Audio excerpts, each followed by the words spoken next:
What's up, Tanner J-Man Show Nation? This is Tanner Lee, one half of the Tanner J-Man Show, and on behalf of myself and my co-host Josh the J-Man Munt, we appreciate you listening to our podcast. If you're a new listener to our podcast, please subscribe wherever you get your podcasts at. If that happens to be on Apple Podcasts, please give us a rating and review, as that helps us out a bunch. Watch our podcast live every Monday night from 6:30 to 7:30 Eastern Standard Time on the ISC Sports Network, and make sure to give us a like on Facebook and a follow on Twitter and Instagram at Tan and J-Man Show. Now sit back, relax, and enjoy some hot takes, topics, picks, and more on a brand new episode of the Tan and J-Man Show.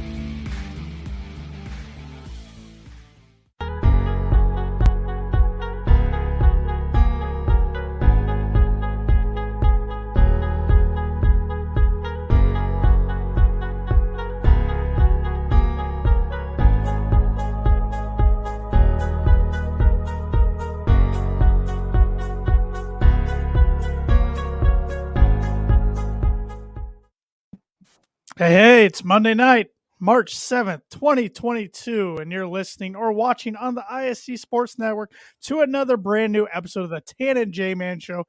First time in over a month, both Tanner and Josh are here to go. That's insane, isn't it?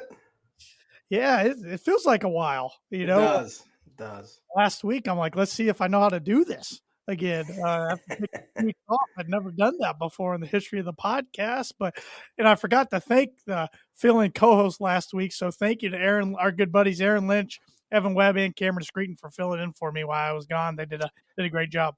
Fantastic job. So you guys, and thank you for holding down the fort while I was gone and doing some of the host duties you never had to do before. So yes, sir. I hope I filled in admirably. Hey, that was all I wanted to do. You made it easy for me. So but glad to have you back. Glad that you're feeling better and ready to talk some sports. A lot of college hoops tonight. Yes, sir. Spoiler alert. We say this like every year, but I think this is my favorite week for sports of the entire year. It's a good one.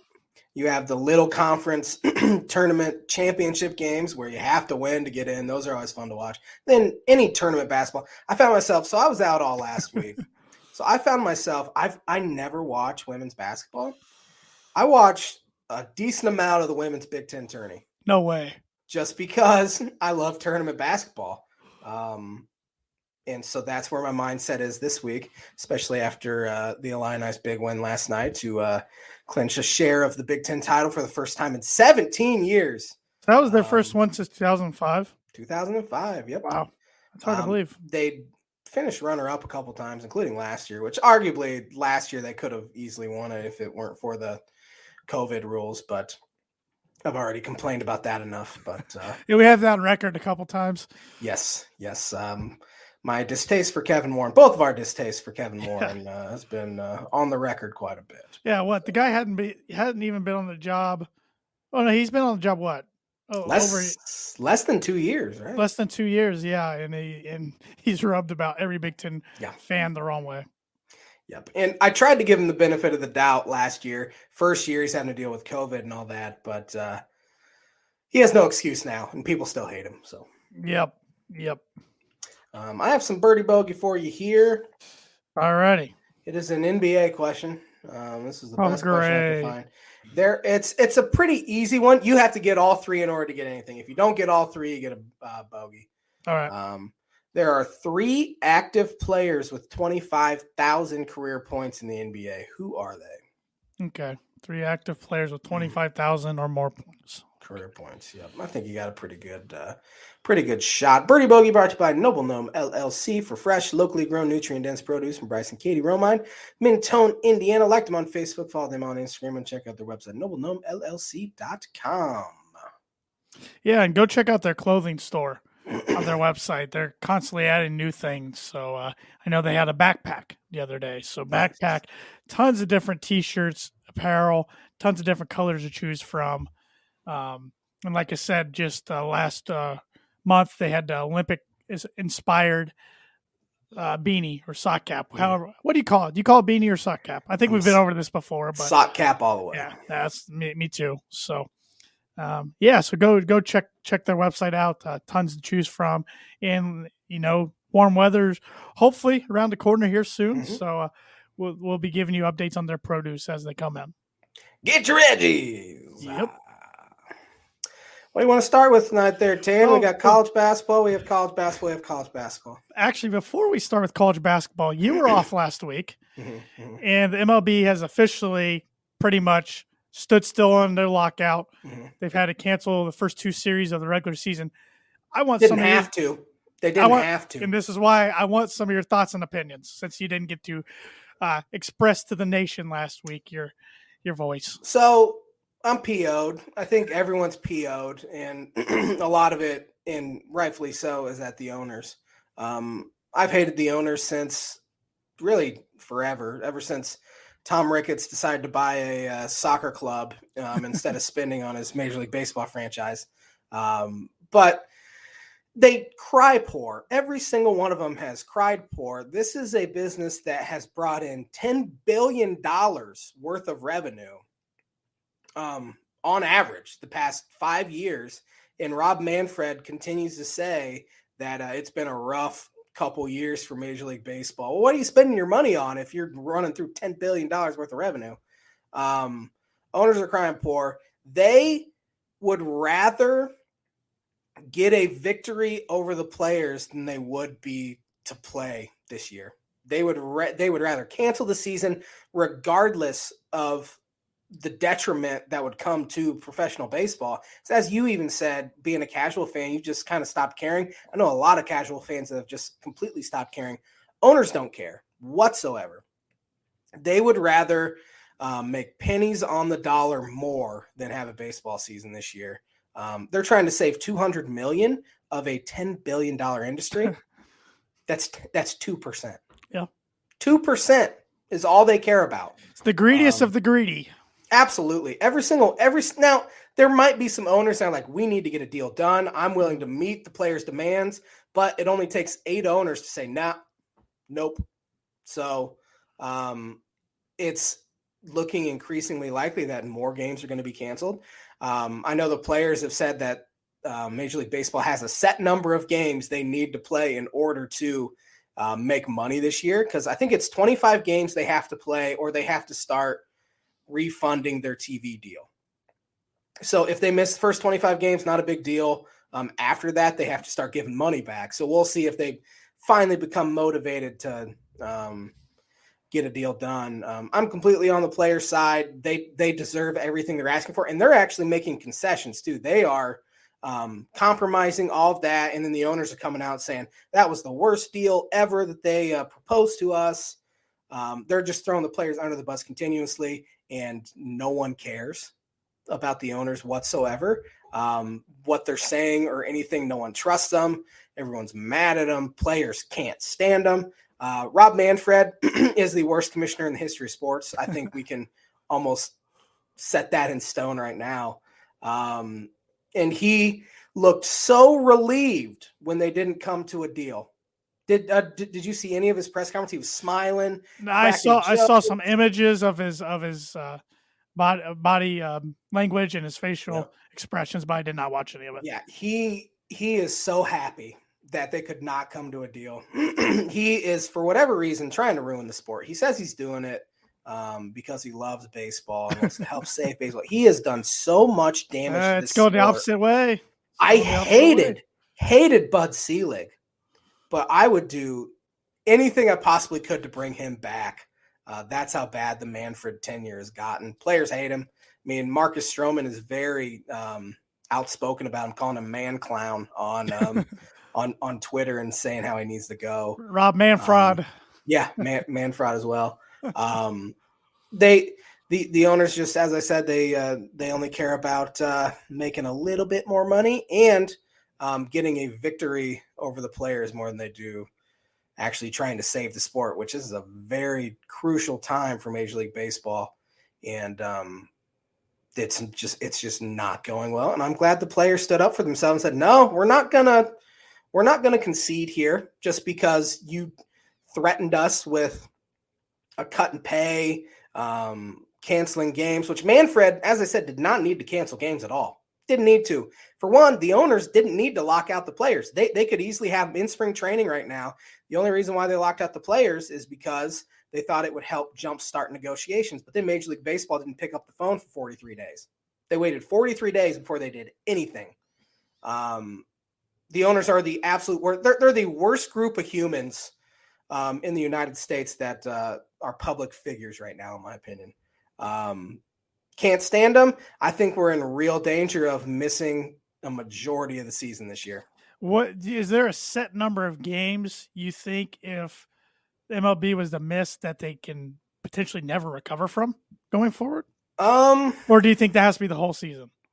I think it'd have to be the whole season. But I mean, this is 3 straight years now that they've had just not a normal season in a sense. They could have helped themselves by getting this thing done early, owners coming back and actually compromising instead of just sticking to their sort of, this is what we're going to offer. And if they don't accept it, well, screw them. Well, it goes both ways. And the players have made, as I said, they've put together some compromises, and Major League Baseball just hasn't budged at all. Yeah. And baseball's in a state of peril right now. Yeah. And a lot of people over the last few years, especially, have criticized the NFL for getting soft and too safe and blah, blah, blah. Well, it's not affecting the ratings. Ratings are going up for the NFL. Yep. MLB, they're going down, down, down, down. Yeah. And I mean, that's very accurate. I mean, the World Series is always still really high, but regular season, people aren't going to games as much as they used to. And now COVID has affected that the past 2 years, of course.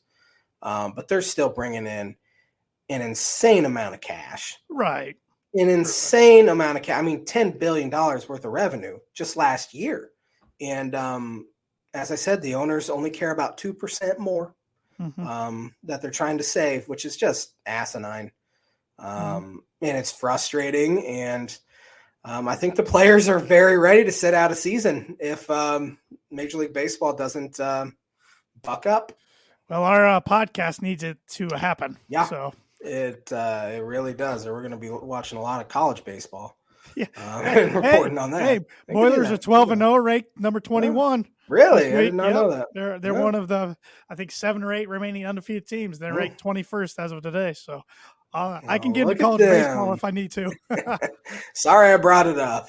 No, but because I've had people ask, what are you guys going to do if baseball keeps halting? I'm like, we'll figure something out. We got through the lockdown period of COVID. That was the pandemic in 2020. So. 3 months at least worth of nothing.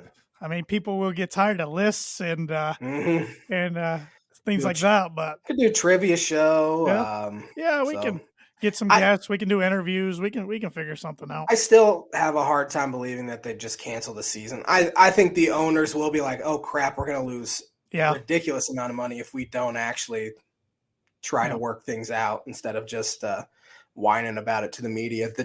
The John Heymans of the world, who are clearly out there just for the owners. Those guys make me mad. But Yep. I just wanted to get your thoughts since my dad and I aren't the biggest baseball fans, so we didn't have a ton to talk about on the topic last week, but knew you would. So let's go into On This Day before we get into some heavy college basketball talk. I have On This Day pulled up. I have not looked at it yet. On this day in 1957, baseball decides that 9 innings constitutes an official game, not 9 runs. So it used to be 9 runs. You hit 9 runs, first team to 9 wins. Interesting. That is interesting. Man, you'd see some games done in 2 innings. Yeah. Or you'd see games go till 3 days later, and it's 8-7. That's true too. On this day in 1930, Georgetown High of Chicago defeats Homer 1-0 in basketball. All right. Was that a small college or something? Georgetown High School. Oh, Georgetown High. You said okay. Yeah. Okay. On this day in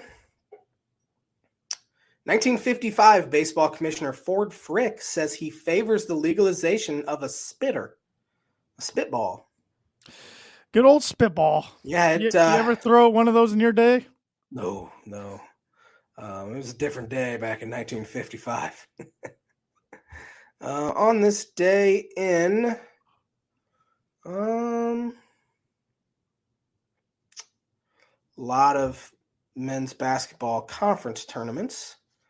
1982, the NCAA tournament selection show was televised live for the first time. Wow. And that's coming up Sunday. Always love watching that show. Good one. Makes it a lot more fun when your team is going to get called, too. Very, very accurate. Or, Yeah. and I was thinking the other day, I've only experienced, I think, one time in my life, maybe two, that Purdue was kind of on the bubble. Mm-hmm. And both times they got an 8-9 game. I mean, I've never really had to sweat it out. Feels like I either know they're in or they're not ahead of time. Yeah, it's kind of the same with me. I don't remember a time where I'm like sitting on the edge of my seat, like, please be in there, please be in there, please be in there. It's either they're in or they're out. They might be a bubble team, but you have a pretty good idea by Sunday that they're going to be out. Right.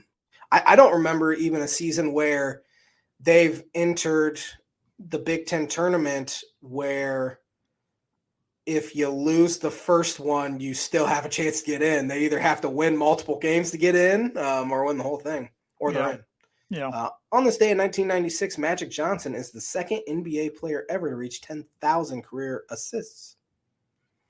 He was still playing 96? Yeah, I didn't know that. I thought he wonder who was the retired like in first. 94 or something. I think it was Big O, Oscar Robertson. Was the That would be a pretty good guess. I wonder if I'm sure Stockton got there and maybe Steve Nash, and I'm sure Chris Paul's pretty close if he's not already. Yeah. On this day in 2016, Peyton Manning announced his retirement from the Denver Broncos. He did. I remember watching that press conference around lunchtime, and 4 years before that, on this day, he retired or got released from the Indianapolis Colts.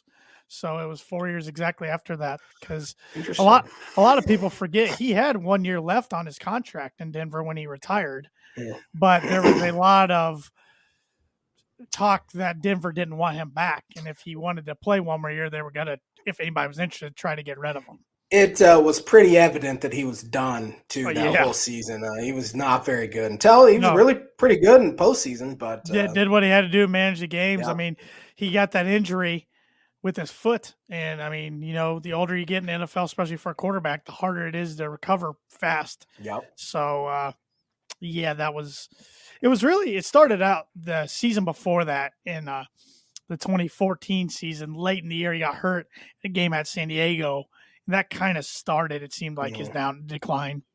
Yeah, it was kind of similar to Marino's last year, if I remember. My dad would be able to correct me more, but Marino got a pinched nerve in his neck, and he missed 6 games, and he came back, and I think his first game back was a Thanksgiving Day game against Dallas, and he threw 5 interceptions.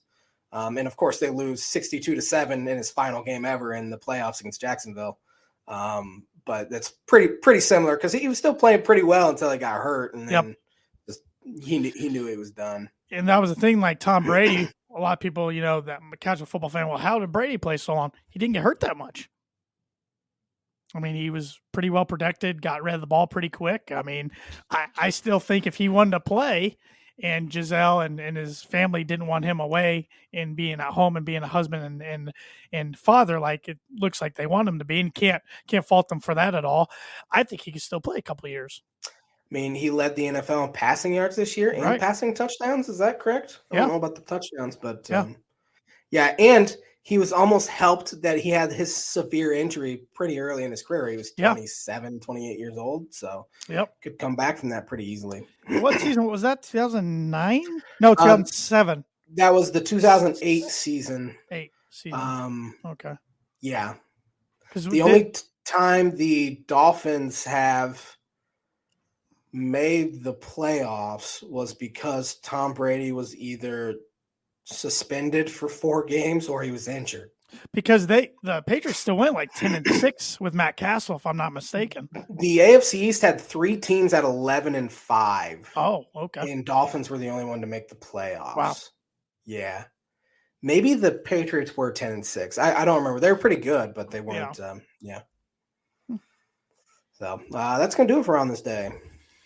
And the On This Day segment is brought to you by Mooney Woodcrafts. Mooney Woodcrafts is a veteran-owned and operated custom woodcraft shop based out of North Carolina with Indiana grassroots. They provide 100% hand-cut custom designs to fit your needs. From signs to growth charts, their custom pieces make a great addition to any home, office, or man cave. To see some of their recently completed projects, visit at Mooney Woodcrafts on Instagram. They also have a Facebook page. And for orders, contact them at mooneywoodcrafts@gmail.com. And for everybody watching this episode, I got a few pieces here that Thad has created for me. Here's a Tan and J Man Show one that when Josh was in studio, he used to be seen on camera because the camera is more of a wide shot, not a tight shot. And here is another one for one of my other podcasts, The Boiler Breakdown, that people can usually see in the background. So, yeah. He's pretty dang talented. Very, very talented. I wish I had that skill set. And we'll have to have Thad on sometime or do an interview with him. He can probably tell his story a lot better than I can, but I think he literally just kind of came upon this hobby and got interested in it, and his designs just keep getting better and better. And like I said, go check them out on Instagram and Facebook, and you'll see what I'm talking about. It's really impressive, and give them an email at mooneywoodcrafts@gmail.com if you're interested in seeing what he can do for you. Yes, sir.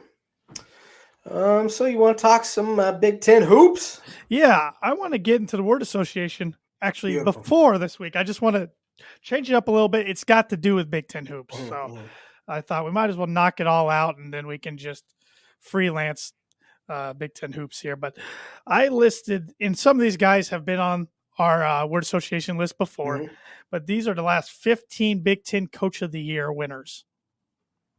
Starting with last year's winner, Juwan Howard. Unlikable, overrated, can't beat Brad Underwood. Be careful what you say there, because he is back this week. He is back, and there's a very good possibility that Illinois plays them on Friday. Pump the brakes. Don't jinx anything. Yep. Overrated. No, you're right. He can't. But he's so severely overrated. It's ridiculous. He's not a good basketball coach. They played better with Phil Martelli at the helm. And they went 3-2, but even in their loss against Illinois, they played pretty well. Great guard. I think he's going to win it again tomorrow when they. He should. I mean, they came into the year. Media ranked him, I think, 10th in the Big Ten. I think we both had him pretty low. I had him 12th. But I did put in there. Let me see what I said about him real quick. I said Jonathan Davis will have a big sophomore leap, and so you were right about that. Big time. Jonathan Davis. No idea he went by Johnny. Consistent. I mean, Wisconsin just finds a way to get it done. Luckily, they didn't against Nebraska yesterday. That was the rare occasion they don't win a close game. They'd won 15 straight games that have been decided by 2 scores or less. Matt Painter, this was the most recent of his 4 Big Ten coaching. I think he's the best coach in the Big Ten. He just gets guys that fit his system so well. Yep. You look at his recruiting classes, and there's not like top 50 guys. I mean, Jaden Ivey was he like even a top 100? I think he was top 100, but like Zach Edey was in 300s. Yeah, and Travion Williams was borderline top 100. Yeah. He just gets guys that fit his system so well, and he's ridiculously consistent with. Sasha Stefanovic was barely even a 3-star, and he's So. He had a good saying in his post game Saturday talking about recruiting. He pretty much said he doesn't care about star rankings, doesn't care about rankings. He thinks rankings are almost jokeable. He said everybody can tell you who's ranked 1 to 20. But then they couldn't tell you who's ranked 21 to on. And he said, and a lot of times a kid signs with what the media calls a blue blood school, and they move up 20 spots, or they sign with somebody else and they drop 20 spots. He said, why? Yep. Why? Makes no sense. Yeah. Yep. So Chris Holtman. More meticulous than a forensics officer. Okay, John. Yeah. They were kind of a little bit of a disappointment this year, in my opinion. I had them finishing 3rd, and they finished 6th, so they were pretty good. He can recruit real well. I think he's a good basketball coach as well. I don't really have anything bad to say about them. They're limping into the Big Ten Yeah, tournament. We'll they talk are. about them in a little bit. Richard Pitino. Oh man, he won Big Ten Coach of the Year. He's at New Mexico now, and they were real bad this year. Nepotism. The only reason why he got hired is because of who his dad is. I mean, I think he was at Florida Atlantic or Florida International. I can't remember one of the two. International, I think. Yeah, I think it was international. And he was there 1 year, and they were okay. But he got hired based off his last name. Had some decent years at Minnesota. I'll give him that. But yeah. You think his dad will wind up in the Big Ten? He's already said supposedly no to Maryland. I know. But Iona's really good. He's a heck of a basketball coach. It'll be interesting to see if a power conference program will take a chance on him again. Yeah. And that's what I was asking about Maryland, because I know he said no, but we've seen that before so many times. I think he'd be a good fit in Maryland, and I'd absolutely hate it because I think Maryland would be good again. But Tom Crean. It'll be interesting to see if he gets another head coaching job once he's fired from Georgia. I don't think he will, at least for a while. And if he does, it's going to have to be a step down. It's not going to be a Power 5 conference, Power 6 conference, I should say. He's gotten some talent at Georgia. I mean, they had the number 1 overall pick and now NBA superstar Anthony Edwards, and they still didn't win. He can recruit, but. Yeah, and then this year they've had some issues in the program with guys like coaches fighting each other or something like that, and then they've covered it up. Not good. Yeah, and they were arguably the worst power conference team in college basketball this year. Mark Turgeon. I think he'll get a job somewhere. Look at I know he was a candidate for Oklahoma last year. He should have left. Look, maybe Kansas State if they move on. If Weber retires, which that's been a rumor for a while that he's going to retire. And Kansas State fans think they're going to make a run at Brad Underwood because it's his alma mater. But I think Josh Whitman will give him a blank check. I was going to say, Kansas State's going to have to write a humongous check to even have a chance, I would think. Yeah, the buyout's huge, and then you're just going to have to pay out of the wazoo. And, I mean, I don't think Underwood would leave a team that's been the best team in the Big Ten the past 3 years. So I don't really want to talk about Kansas State anymore because I'm starting to get a little nervous. I think Turgeon will get a job. His teams were usually pretty good. It seems like they underachieved a lot, though. Yeah. Bo Ryan, this was his most recent of 4.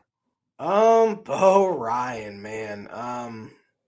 He is the reason Wisconsin is good at basketball. They were trash before he got there. Kind of like Barry Alvarez with football. They did make the Final Four in 2000 before he got there as an 8 or 9 seed. Who was their coach then? Look it up. They beat a 6-seeded Purdue in the Elite 8 that year. It wasn't Dick Bennett, was it? Tony Bennett's dad. Yeah, I mean, he turned Wisconsin into a power, and Gard's done a pretty good job. He walked into a good situation, but he's done a good job of sustaining it. Let me see here. Next, Tim Miles. Oh, man. I think Nebraska is regretting firing him. I mean, he was probably their best basketball coach they've had in 20 years. Although maybe – It was Dick Bennett, 96 to 2000, and then Brad Soderberg took over the interim 2000-2001, then Bo Ryan and Greg Gard. Yeah. Do you know Stan Van Gundy was their coach in 94-95? I did know that. I remember seeing that. Yeah, it's weird. It's real weird. Maybe Hoiberg, after winning those couple games at the end of the year on the road, maybe finally it starts to take off for him, but I think Nebraska's regretting not keeping Tim Miles. Yeah, they're sure a different team right now than they were 2 weeks ago. I don't know what's going on. Absolutely. There. Yeah. A few more here. John Beilein. Man, they always talked about Izzo. I mean, it was January, February, Izzo. John Beilein was March. It wasn't Izzo. His teams got good. I mean, they could struggle all year, and the moment middle of February hit, you knew there was going to be a hard time beating them. Mm-hmm. I wonder if he might get a look for like Maryland or something. What's his age? Oh man, he's got to be close to. He's getting up there. I mean, high 60s, 70 maybe. Yeah, he did not do well in Cleveland. He That's did for not. Sure. Speaking of Tom Izzo, most recent of his 3. He passed Bob Knight on Unfortunately. Sunday. Yeah. Well, I don't care. I mean, I don't like either of those you don't guys, like so either I of don't know them. why I just said that. When you said that, I thought he tied him. That was against Purdue last week, and that's why I said unfortunately. And yeah, talk trying about to read your mind. Talk about limping into the Big Ten tourney, though. I think they've lost 8 of their last 10 or 8 of their last 11. Yep. So back-to-back years they'll get in, but they'll be on that like 9-10 seed line. Thad Matta, his most recent of 3. He was a heck of a basketball coach. He saved Ohio State basketball after the Jim O'Brien scandal. I think he's pretty content not being a head coach. Maybe Butler opens up and he takes that, but he's assistant. Is he assistant athletic director at Indiana? I don't know his exact role. I did see him at Mackey Arena behind the bench. So yeah, I've seen him a couple times on TV, but yeah. 3 more. Ed DeChellis. Penn State. He went to Navy. His alma mater. His alma mater. He had a few good teams at Penn State. One made the tournament with Taylor Battle and Jamel Cornley and a couple other guys that were pretty good. I don't really have anything else to say about him. Bruce Weber. He could not sustain what Bill Self left him. I mean, it was evident by the recruiting class they had the year after they went to the national championship, or that same year, their best recruit was Chester Frazier, who was a 2-star out of Baltimore. Chester turned into a pretty good player, but seems like they could have done. Now, Self came into Chicago and got Sharon Collins and all those guys, but Bruce just didn't have the personality to recruit real well, and it showed towards the end of his tenure, definitely. When I was young, I always thought he'd be Gene K's replacement at Purdue. I think a lot of people did until he took the Illinois job. Lastly, Bill Carmody. Princeton offense. He backdoor cuts all day long. Yep. He went to forget where he went, but they weren't very good. Holy Cross. Yes. He's at Holy Cross because he was actually Jake Grandison's head coach when he was at Holy Cross before he transferred. But backdoor cut you to death. Yeah. He was. I mean, he got him close many years to get to the tournament, but couldn't get him there a long time too, like 12 years or something like that, and they couldn't get over the hump. But he turned them into a respectable program at times. I mean, there were still bad years in between, but that's a good list there, Tana, man. Thanks. And that's the Word Association segment, which is brought to you by, like it is every week, Rhett Lee, attorney at law. Rhett Lee and the law office of Andrew Key, LLC, are located at 206 4th Street in Logansport, Indiana. Rhett provides legal services to the people of North Central Indiana and provides criminal defense, family law, and personal injury. If you need a lawyer who cares about your results and will fight for you, call Rhett today to schedule a free consultation at 574-722-2221. Yes, sir. All right. Now we're done with the segments. Big Ten Hoops Talk time. Yes, sir. Wisconsin thought they had wrapped everything up. I mean, they technically did wrap everything up as far as getting a Big Ten title, but then they fell flat on their 2 shots face. with 25 Banked in seconds. 2 shots. Jonathan Davis banks in 1 to go up. Did that put him up 3? Yeah, I don't know why he shot that ball. There's 9 seconds left on shot. the shot clock. I don't know what he was thinking. Then Ivy comes down and hits a big 3. That was after Brad Davison missed their only free throw they missed. Yep. And then Chucky Hepburn supposedly practices that shot all the time. Yeah, I don't believe that at all. Banked her in to win, and they were pretty happy there for a while, thinking, all right, we're going to be the 1 seed here, and we have Nebraska, no problem. And then Nebraska, without their best player, goes in, and then they lose probably their 3rd best player to a flagrant 2, go into Wisconsin and get it done and leave the door open for the Illini. And then their guard who was ripping up fouled out with a minute left. Yeah, Verge. So it was just one hit after another. And in that flagrant 2, I would have called it a flagrant 1 and left it at that. I've seen worse.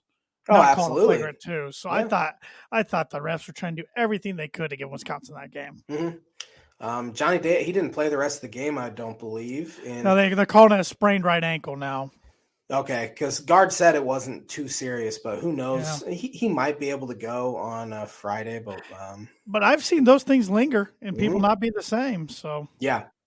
But as I said, it left the door open for my line. I got to wear the sweatshirt and got down 15 in the first half. And I'm thinking, man, you had a chance to win the Big Ten title and you just fall flat on your face. Chipped away, went on a huge 9-0 run to make it a 6-point game at halftime, and then found a way to win. It was all due to Iowa missing an insane amount of free throws. Best free throw shooting team in the Big Ten, 76%. And they went, I think it was 9 for 21 or 10 for 21, something like that. Even good free throw shooters were missing them. Keegan Murray's pretty solid. He missed 2 huge ones. If he hits both of those, they take the lead with about 15 seconds left. And then his brother Chris got fouled on a 3-pointer, and he missed all 3 of them, which you rarely see that happen.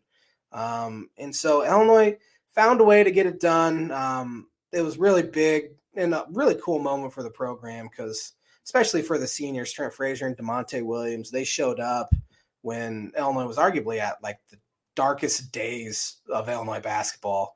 And Brad Underwood even said it after the game. He said, I didn't think we were ever going to get out of the Wednesday of the Big Ten tournament. And then here we are 3 years later. Over these past 3 years, they are 47-16 against Big Ten opponents. They're 29-6 in their last 35 games against Big Ten opponents.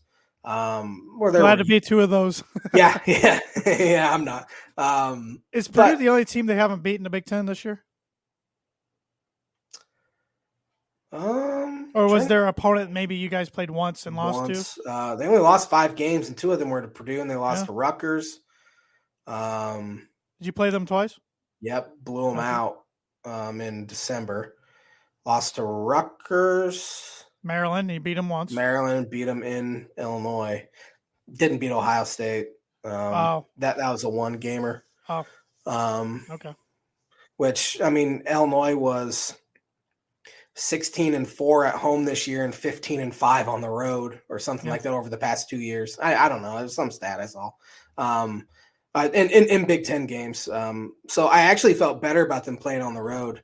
But it was really cool moment for Trent Frazier and DeMonte Williams and Kofi Coburn. Kofi was honored at senior night last night, which, I mean, he can come back. I don't think he will, but he can. And it was a really long time coming, 17 years. Didn't think it was ever going to happen. Yeah, everybody, it's tough to win a Big Ten title. It is tough. I mean, it takes a lot of talent and a lot of luck too. Mm-hmm. I mean, you got to find ways to win those close games. And, I'm a little jealous, I would say. I know my team's won some recently, but it bugs me with how talented this Purdue team is, and they couldn't get a share of it, but they did it to themselves. They lost a lot of close games, and there was a lot of bad luck in some of those close games, but they put themselves in those positions. There was a lot of those games they had to lead by a decent amount earlier in the second half in those games, and they couldn't put their opponents away. And especially on the road, you let opponent hang around. Crazy things happen. Ron Harper Jr. hits a half quarter. Walker hits. He was open, but he hits one at Michigan State after having 2 points in the second half, and then Wisconsin banks in a 3. So, I mean, that stuff. In Indiana, Purdue still had 2 shots after Indiana made their 3, I guess. But so they did it to themselves. Maybe they'll do something in the Big Ten tournament, but I'm getting scared that this Purdue team reminds me a lot of the team that went 30-7 in 2017 and 18 and didn't have anything to show for it. Yeah, they haven't really played that great here the past 2 weeks or so, which was kind of my same thing I was saying about Illinois too, which is crazy to even think about because they went 7-3 since the start of February. I just didn't think they were playing that well. Mm-hmm. I think Purdue is very primed to win the entire Big Ten tournament, though. They're still, I would say they are right up there as the most talented team in the conference. Yeah. They have the most electric guard in the conference. 2 really good big men. I think they're built better to play teams outside the conference. Yeah. That could be, and that could help them because I Yeah. mean, you obviously, and you see teams in the Big Ten just don't go very far because they're just so used to beating up on other Right. Big Ten opponents, and they don't have NBA guys either. And now you look at the Big Ten, there's like 5 guys that are in like top 30 on mock drafts, which hasn't happened in years. Right. So maybe this is the year the Big Ten is poised to make a run. I think Purdue's as good as any of them. Well, I think Purdue's built to make a run. I think Illinois is built to make a run. And call me crazy, but if I had to pick another team, I think Iowa is built to make a rrun. Yeah, they played some really good basketball at the end of the year. I think they had won 9 of 11 to end the season. The Murray twins are fantastic. Keegan Murray is awesome. Coleman Hawkins did a really good job against him last night, and he still scored 22 points. Yeah, it's one of those things. You get Jordan Bohannon, if he's starting to knock in shots again. He only played 14 minutes last night. I think Tony Perkins is going to be a really good guard, too. I think he's only a sophomore. He had a great game last night. The way they're playing and the way they're able to score the ball, I would agree with you that Iowa has as good of a chance as anyone in the Big Ten to make a run at a Final Four. How many teams do you think the Big Ten gets in? I think Michigan's pretty safe right now after winning in Ohio State without Hunter Dickinson. Yep. Was that yesterday? Yesterday. Mm-hmm. Indiana, I think, has to win at least 2. I think you're right. Of course, if they beat Michigan, that's a quad 1 win. Then beat Illinois, that's a quad 1 win. They're in. Right. I think 8. Yeah. I think Rutgers gets in. It would be crazy if the team that finished 4th in the Big Ten doesn't make the tournament. I know. But they have some real bad losses early on. They do. I mean, we have our locks, which are Purdue, Illinois, Wisconsin. Ohio State's a lock. Iowa's a lock. Michigan State, I would say, is a lock. And then that leaves Rutgers, Michigan. And Indiana. Yeah. So, yeah, I think 8's a good number. Mm-hmm. Could easily see 9. Yeah, I think 9s would be the max unless some team gets hot and wins the whole Big Ten tournament that we're not expecting. Which that would have to be I think Maryland's probably the only team that could make a run, but they got down. I think it was 21-2 in the first half against Michigan State yesterday. I think Penn State can make a run maybe, but I don't know.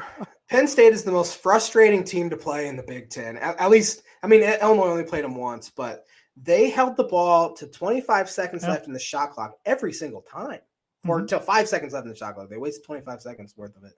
And there was zero flow and dictated the pace. I think Shrewsbury is going to do a real good job there. I do too. Yeah, they got cold the last 5 minutes in Champaign, or Illinois was probably in trouble. So, they were definitely in trouble. But it was an interesting weekend in the Big Ten to kind of put a bow on a interesting, weird season. It was kind of weird. Yeah, a lot of good games. Or by the score, a lot of close games. I mean, Purdue beats Indiana by 2. Purdue kept getting up by 10, 12, 13. She couldn't put them away. Indiana comes roaring back. It's a 5-point lead at one point in the second half. And then Purdue found a way to make just enough plays at the end to get the win.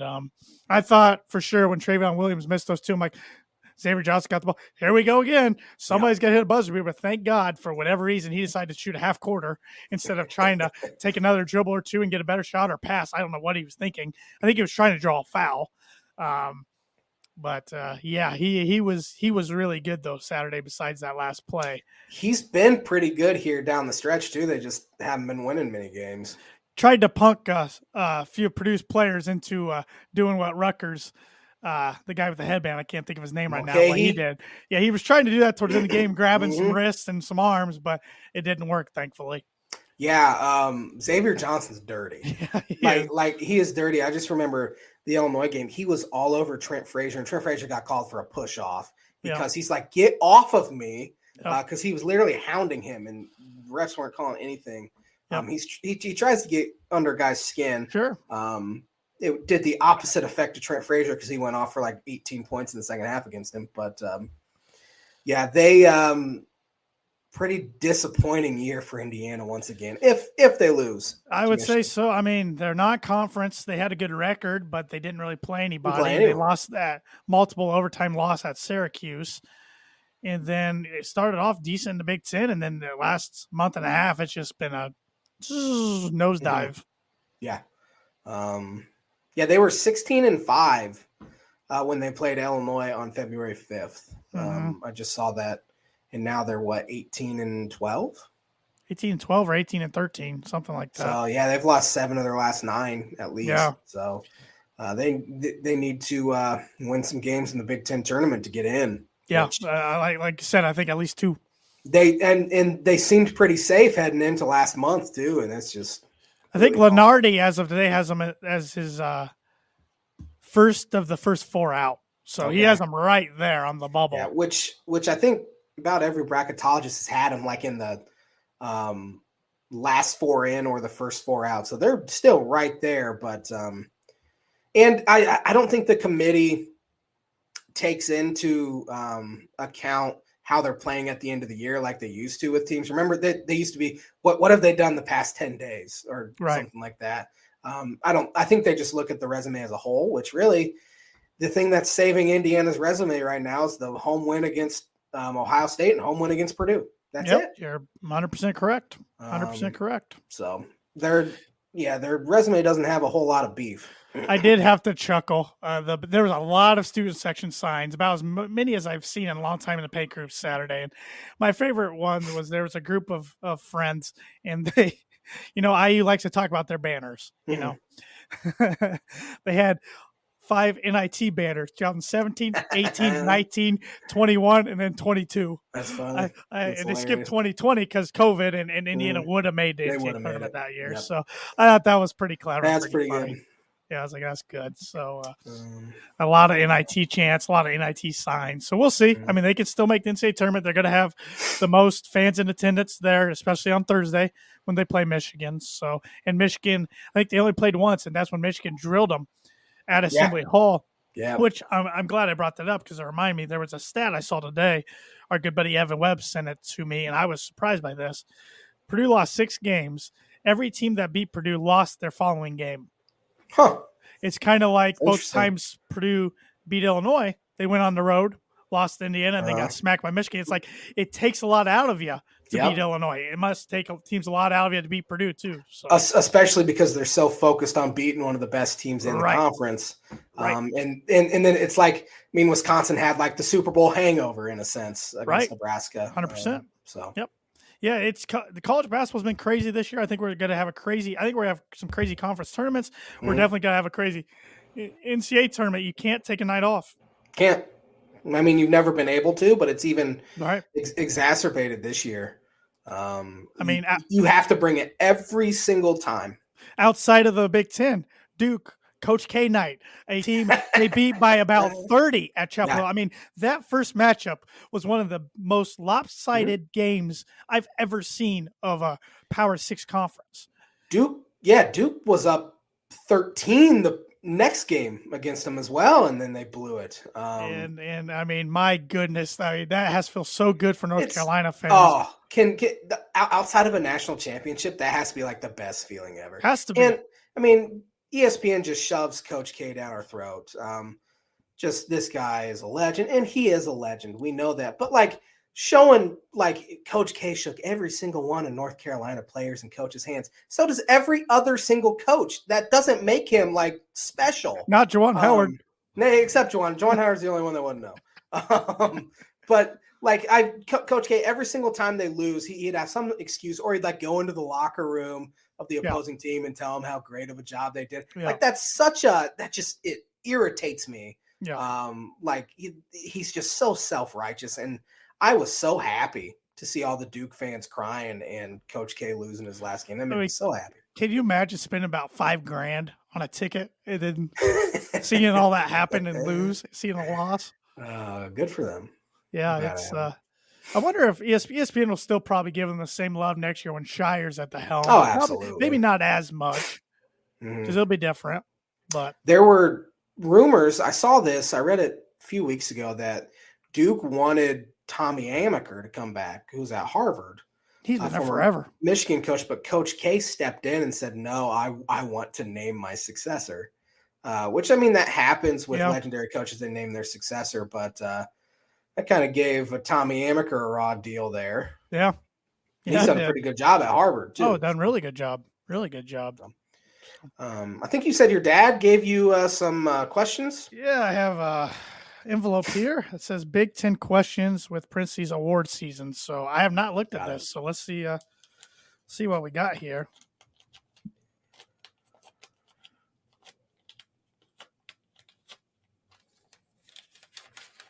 Oh, it's typed. Ooh, good, because I was afraid I wasn't going to be able to read his handwriting. Thought-provoking question. Where would Rutgers be if Michael Young and Miles Johnson stayed with the team? Big Ten champs? ? Jacob Young, I think he means. Yeah, he must have said his name, his dad's name. But he meant, Jacob Young. Jacob Young's at Oregon and Miles Johnson's at UCLA. No. That's a good question, though. Miles Johnson was arguably the best defensive big guy in the conference last year, and Jacob Young was super athletic. They would have been right up there. I didn't think they'd miss him as much as they did. Yeah, I mean they got fourth place without him somehow. Mm-hmm. So they I think that's why I thought they were so disappointing at the start of the year, because you remember Rutgers, they made Sweet 16 last year and darn near made the Elite Eight, or was it just second round and about made the loss? Yeah, lost to Houston in a real close one in the round of 32. Okay, and I knew they lost those two guys, but I still thought they were going to be really good to begin, and they just fell flat on their face, and it took them a while to find their footing. They lost to Lafayette. And Colgate, right? What did they lose? Colgate beat Syracuse. I don't know why I just got that confused. Which Colgate's pretty good. I think they're going to be playing for their conference championship. I think Lafayette is too, but can't lose that game at home. Colgate, I think, plays Lehigh. I think. I don't. Yeah. Next question says extra year for COVID. Plenty of 23 and 24-year-olds playing that should have been done. How did that impact the season, and what team/player benefited the most? Illinois with Frazier and Williams, Rutgers with Geo Baker, Iowa with Bohannon, Wisconsin with Davison, Ohio State with Young, all these teams in top half of the league. It is without a doubt Illinois was the one helped more by the COVID rule. Trent Frazier almost didn't come back regardless. Same with DeMonte Williams, and they were able to convince him. Alfonso Plummer got a COVID year. That's the only reason why he's there as well. Without a doubt, it's Illinois. Yeah, I would agree. I didn't realize some of these guys like Geo Baker and Kyle Young I forgot about with the COVID year. So I couldn't remember if Geo was a COVID year or not. Yeah. Immediate transfer rule. Transfer of the year. It would be Plummer of Illinois, Fats Russell of Maryland, Devontae Jones of Michigan, Verge of Nebraska, Cup or Johnson of IU, Battle or Willis of Minnesota, Walker of Michigan State. I would say Plummer. Second leading scorer on the number one seed. The moment their season turned around was when Curbelo got hurt against Kansas State and Plummer came in and made 7 threes in the second half. He's leading the Big Ten in 3-point field goal made. Terrible defensively. He's the reason teams go on runs in the second half against them. But great shooter. Average 15 points a game. Hard to argue that. Most improved player in the Big Ten non-star division would be Murray or Davis. Mm-hmm. Cliff, help me out here. Amorui? Yeah, Amori, I think. Amori, Race Thompson, Patrick McCaffrey, Tyler Wall, Tony Perkins, Zach Edey, or someone else. That's a good one. Edey's really good. I think Tyler Wall was trashed last year, and he had a really good year. Yeah, it's a really good question. I'd say Edey though. I will agree with you there. Play of the year was a Ron Harper versus Purdue, Ron Harper versus Indiana, Hepburn versus Purdue, Ivy versus Ohio State, or another one that's not on the list. It's got to be Harper. I mean, hitting a half quarter down 2. A legit buzzer beater that even with the other close losses Purdue had, if he misses that, Purdue's tied for the Big Ten championship. Mm-hmm. To get a share of it. So, yeah, and that was that was Purdue's 4 days of enjoying number one ranking for the first time in school history. Didn't get back to it. For me personally, for Illinois, I would say either Frazier's dagger 3 against Michigan State or DeMonte Williams' tip slam to give him the lead at Northwestern would be for me. But definitely Harper for the whole Big Ten. Yeah, it stinks that 2 of these are against Purdue, but at least one is for Purdue's favorite against Ohio State. That would be the positive play for me easily. Yeah. Best non-conference win was a Wisconsin versus a fully healthy Houston team, which hasn't been the case most of the season. Ohio State over Duke, Purdue over Villanova, Michigan State over Connecticut. It says very few impressive wins by the conference in the non-conference. Yeah, I wish Illinois would have knocked off Arizona because that would have been on the list. I would say it's Ohio State over Duke. Ohio State over Duke. Because they were down decently big in the second half. I remember turning the game off, thinking it was over. Worst non-conference loss was it Illinois versus Cincinnati? Was it Michigan versus University of Central Florida, Rutgers versus Lafayette or Massachusetts, Maryland versus George Mason, Michigan getting blown out versus Arizona and North Carolina back to back? It's got to be the Rutgers losses. Yeah. That's the only reason why Rutgers might not make the tournament. I think they will, but that's the only reason why they're even on the bubble. And this is an interesting one. Most annoying player, parentheses, dirty in eyes of opposing fan bases. Brad Davison, Xavier Johnson, Mason Gillis. He put Frankie Williams. DeMonte's super dirty. McConkey, or Connor McCaffrey. Okay, thank you. Paul Mulcahy, without a doubt, is my least favorite player in the Big Ten. He's dirty. I mean, he about cost Rutgers that game against Indiana. He threw a punch. But Xavier did pull his arm. Yeah, but he still throw a punch. Mulcahy's got to keep his head there. Mine's Brad Davison. Brad Davison. I don't know if I've ever had a. I don't like Davison either. I just went nuts last week. There was a play one time. He was smart about it. He knew Zach Edey was behind him. He stops his dribble, puts his butt out right into Edey's knees, makes Edey fall over to foul on Edey. But it's like, what is he supposed to do? You hit the guy in the kneecaps, he's going to fall, especially at 7'4". I just cannot stand him. DeMonte's underrated, though. He gets about 2 or 3 flagrant ones a year. And I wouldn't put Mason Gillis. I would put Shasta Stefanovic on there. I wouldn't have put Mason Gillis on there at Purdue, but maybe because he's Purdue's biggest hustler. I don't know. I don't know why he put him on there. I would have put Sasha because I would think Sasha gets under the opposing fan base's skin more than anybody else. I can't stand him. Exactly. Those were fantastic questions there, Big E. He always does a good job. We have 3 minutes left, so I think we should just say our Big Ten tournament championship game and winner. Okay. I want to just say Purdue, Illinois, but I'm not going to. I'm speaking with my heart here. I'm going Purdue, Michigan, and Purdue beats Michigan. That's just my pure heart. I don't. This will be the J-Man's book of prediction of the week. I do think Illinois loses on Friday. It's tough when a team has had a game at the court. Sometimes, especially when it's an 11:30 game. I just for whatever reason, regardless of who Illinois plays, I think they lose. I'm going with Iowa on the top part of the bracket. Losing to the Boilermakers, I think Purdue gets it done. It's tough to beat a team 3 times, though. Yeah, it is, but I think Purdue gets it done. And it's interesting, before you do the read, it's interesting, a lot of fans I see, I don't care about the Big Ten tournament, blah, blah, blah. I see both sides because some teams like the extra rest. Heck, last year, Purdue got bounced in their first game that Friday of the Big Ten tournament, and then looked so god dang bad against North Texas in the first half. Yeah. And then, I've seen them lose to Minnesota in 2018-19 and then make the lead 8. So I don't think it matters. But then you look at it, Illinois spent so much energy winning the Big Ten tournament last year, and then they looked terrible against Drexel for a half, and then they get blitzed from the start against Loyola.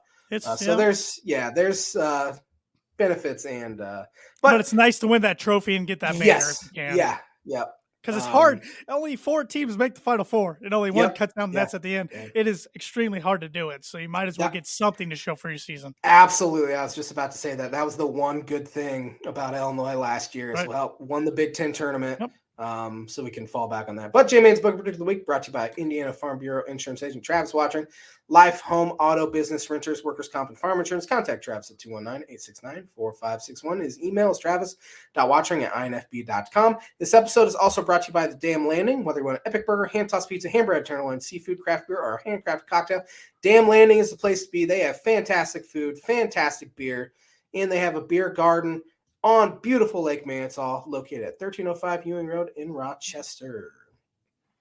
Hit you up with the Birdie Bogey real quick. We might be off TV, so people won't be able to hear it. But there are 3 active players in the NBA with 25,000 career points. Can you name those 3?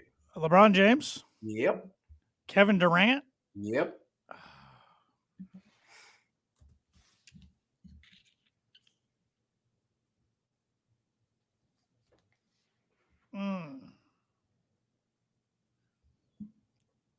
I've got like 3 or 4 guys in my mind, and I'm trying to think. They've all played about the same amount of years.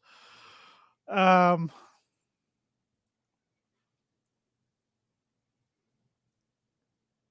don't think this is right, but I'm going with James Harden. Incorrect, man. You were close. Harden's got to be close. Carmelo Anthony. Oh, I forgot he's still in the league. He's on the Lakers, isn't he? God dang it. Because I'm thinking, I was like, Curry hadn't played enough yet. Westbrook, I wasn't sure. Harden just Carmelo's on the Harden's a good guess. Harden's got to be real close. Dang it. Yeah. So, yeah. I knew those first 2 were right. Darn. So we are back to being tied. Back to being tied. James Harden is at, let's see here. He is at 23,000. That was a good guess. All right. At least it wasn't like, I don't even know. I didn't have any outlandish guesses come to mind. So good question. Thanks for watching the Tan and J-Man show. We will be back at it next Monday to do our NCAA tournament bracket preview show. Cannot wait. Have a fantastic week, everybody.